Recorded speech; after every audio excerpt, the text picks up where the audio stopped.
Varalakshmi kitchen స్వాగతం. అందరూ బాగున్నారా? అందరూ బాగోవాలి, అందులో మేము ఉండాలని మనస్ఫూర్తిగా దేవుని కోరుకుంటున్నానండి. ఈ రోజు మనము సింపుల్ గా వంకాయ చికెన్ చేసుకుందామండి. దాని గురించి అని నేను మసాలా ప్రిపేర్ చేస్తున్నాను. కొంచెం ఎండు కొబ్బరి తీసుకున్నానండి, 4 లవంగాలు తీసుకున్నాను, 2 ఇలాచి తీసుకున్నాను, కొంచెం బిర్యానీ పువ్వు తీసుకున్నాను, కొంచెం అనాస పువ్వు తీసుకున్నాను, కొంచెం దాల్చిన చెక్క తీసుకున్నాను. ఇప్పుడు ఇది మనము మిక్సీ పట్టుకుందామండి. ఫస్ట్ ఇందులోనే 1 స్పూన్ ధనియాలు, 1 స్పూన్ జీలకర్ర. ఇప్పుడు ఇది మిక్సీ పట్టుకుందామండి. ఫస్ట్ ఇంకోండి మసాలా ఇలా నలిగింది కదా. ఇప్పుడు ఇందులో మనము 1 వెల్లుల్లిపాయలు రంజు తీసుకున్నానండి, వెల్లుల్లిపాయలు వేస్తున్నాం, వెల్లుల్లిపాయ, అలాగే కొంచెం అల్లం ముక్కలు కూడా వేస్తున్నానండి. ఇప్పుడు ఇది ఒకసారి మిక్సీ పట్టుకుందాం. ఇంకోండి వేసేసాను కదా అల్లం ముక్కలు, వెల్లుల్లి మిక్సీ పట్టుకుందాం ఒకసారి. ఇంకోండి మసాలా అలా నలిగింది కదా. పచ్చిమిరపకాయలు వేస్తున్నానండి. కారము ఇంక నేను కారం వేయను, పచ్చిమిరపకాయల కారంతోనే చేస్తున్నాను. అలాగే 1 ఉల్లిపాయ కూడా కట్ చేసి పెట్టాను, ఆ ఉల్లిపాయ కూడా వేసేస్తున్నాను. పచ్చిమిరపకాయలు 10 పచ్చిమిరపకాయలు తీసుకున్నానండి నేను. అలాగే 1 టమాటా కూడా తీసుకున్నాను. ఈ టమాటా కూడా మనం ఇందులో వేసేసుకొని మొత్తం మిక్సీ పట్టేసుకోవాలండి. ఇదిగోండి వేసేసాను కదా. ఇప్పుడు నేను మిక్సీ పట్టేస్తాను. ఇంకోండి ఇప్పుడు మసాలా పట్టేసుకున్నాం కదా, మనము కళాయి పొయ్యి మీద పెట్టానండి. నూనె వేస్తున్నాను. ఇంకోండి 4 స్పూన్లు నూనె వేసాను. ఇంకోండి నూనె వేడెక్కింది కదా, మనం మసాలా పట్టుకున్నాం కదా, ఆ మసాలా మొత్తం నేను నూనెలో వేసేస్తున్నానండి. ఇంకోండి ఈ మసాలా మొత్తం పచ్చిమిరపకాయలు అది వేసాం కదండి, పచ్చివాసన మొత్తం పోయే వరకు వేపుకోవాలి. వేసేసుకున్నాం కదా. ఇందులో మనం ఇప్పుడు కొంచెం పసుపు వేసుకుందాం. ఇంకోండి కొంచెం పసుపు వేస్తున్నాను. అలాగే మనము రుచికి సరిపడిన ఉప్పు కూడా వేసేస్తున్నానండి. నేను కళ్ళుప్పు వేస్తున్నాను. వేసేసి కలుపుకొని ఒక 5 నిమిషాల పాటు మూత పెట్టుకోవాలండి. పచ్చిమిరపకాయలు అది ఉంటాయి కాబట్టి పచ్చివాసన మొత్తం పోయే వరకు ఒక 5 నిమిషాలు సిమ్లో పెట్టుకొని మూత పెట్టేసుకోవాలండి. చూడండి మొత్తం కలిసిపోయింది కదా. ఇప్పుడు మనం మూత పెట్టేద్దాం. ఇంకోండి 5 నిమిషాలు నాకు చూడండి మొత్తం వేగిపోయింది. చూడండి ఆయిల్ ఇలా పైకి తేలాలండి. చూడండి ఇప్పుడు ఆయిల్ తేలింది కదా. నేను ఇందులోకి 1/2 కేజీ చికెన్ తీసుకున్నానండి. ఇవ్వండి ఈ 1/2 కేజీ చికెన్ వేసేసుకుందాం. నేను 1/2 కేజీ చికెన్, 1/2 కేజీ వంకాయలు అండి. ఇవ్వండి చికెన్ వేసేసుకున్నాం కదా. చికెన్ కొంచెం బాగా నీరు దిగే వరకు మూత పెట్టేసుకుందామండి. ఒక 5 నిమిషాలు మూత పెట్టేసుకుందాం. ఇవ్వండి చూడండి మొత్తం కలిసిపోయింది కదా.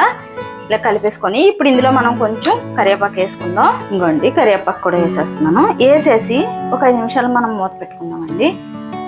ఇంకోండి మూత పెట్టేసుకుందాం. కరివేపాకు వేసాను కదా.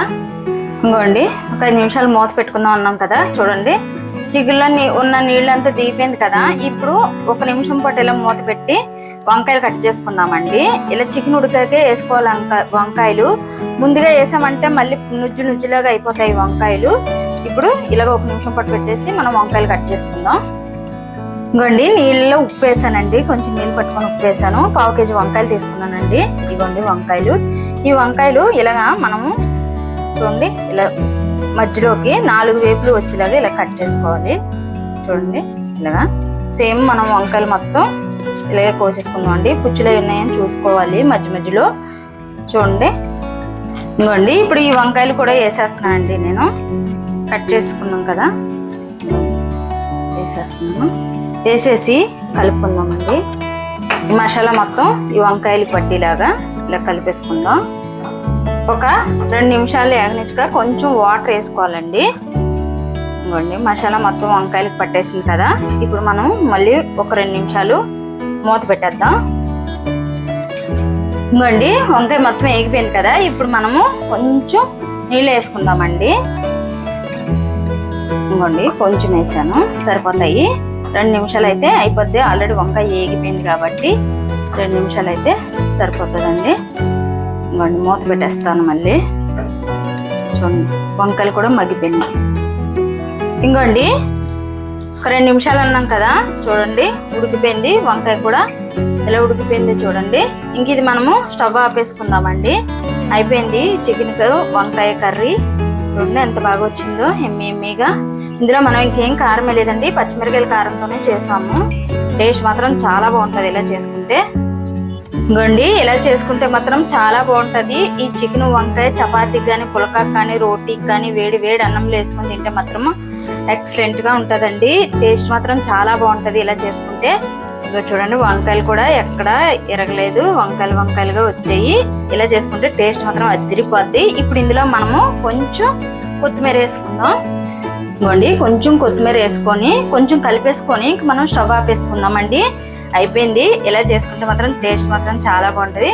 నచ్చితే లైక్ చేయండి, షేర్ చేయండి, కామెంట్ చేయండి, సబ్స్క్రైబ్ చేయండి. కాకపోతే ఒకసారి ట్రై చేయండి. ఈ వంకాయ చికెన్ ఎలా ఉంటుంది అన్నది మాత్రం ట్రై చేయండి. టేస్ట్ మాత్రం అదిరిపోద్ది.